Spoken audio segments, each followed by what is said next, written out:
Welcome to this Tutor to You Sociology topic video on global development. In this video, we're going to focus on defining development. When examining global development, there is much discussion on the topic of development, theories of development and development policy. But what do sociologists mean when they talk about development? While there is much debate around the aims of development, it can be simply understood as a nation's progress towards agreed economic, social and political goals. In short, improving a nation. This can be measured through increased economic output, improved standards of living, greater equality and more access to political decision making for people of that nation. However, there is no universal definition of what development is, with agencies of development such as the IMF, the World Bank and the UN all using different measures to define what is a developed nation and what is a developing nation. These definitions are usually based upon a nation's economic circumstances, although the UN uses both social and economic measures in order to categorize nations. The different definitions used by both the IMF and the World Bank are based upon economic performance, but return different amounts of developed and developing nations. In 2022, the IMF have identified 152 countries which they suggest are in need of development, which accounts for 6.7 billion people out of the global population of 7.7 billion.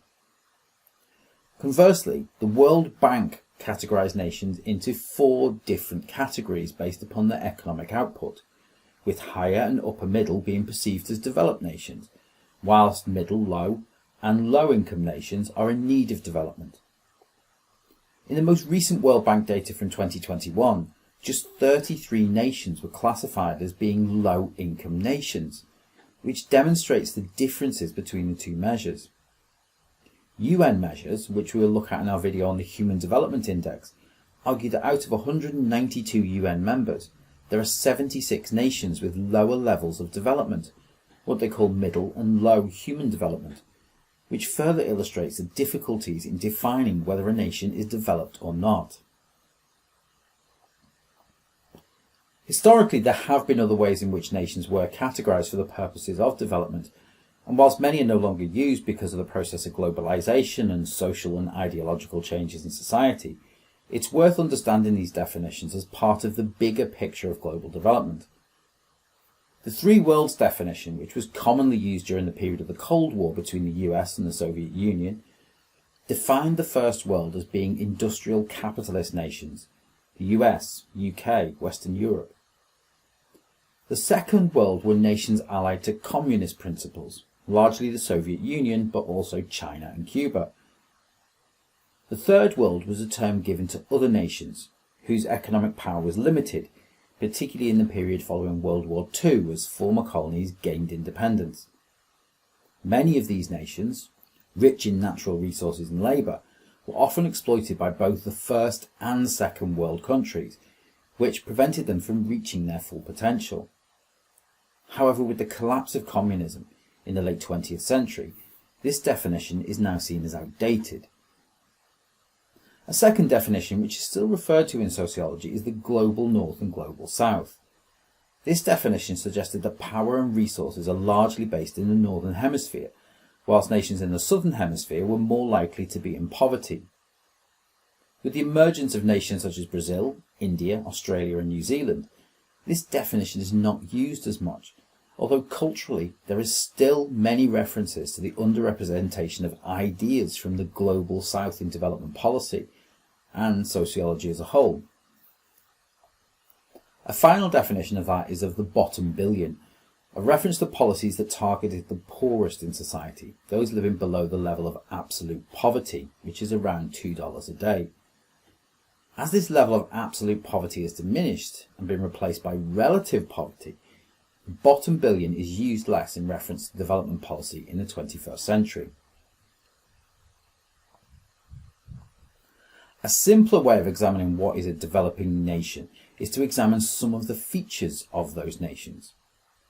Economically, developing nations will have a lower gross national income, particularly when worked out per capita, that is, based upon the number of people in the population. Developing nations will have lower life expectancies. In the developed world, individuals are expected to live into their 80s. In the developing world, people may be expected to live into their 50s or early 60s. Many developing nations have a colonial past, particularly nations in sub-Saharan Africa, and this impacts on their level of development.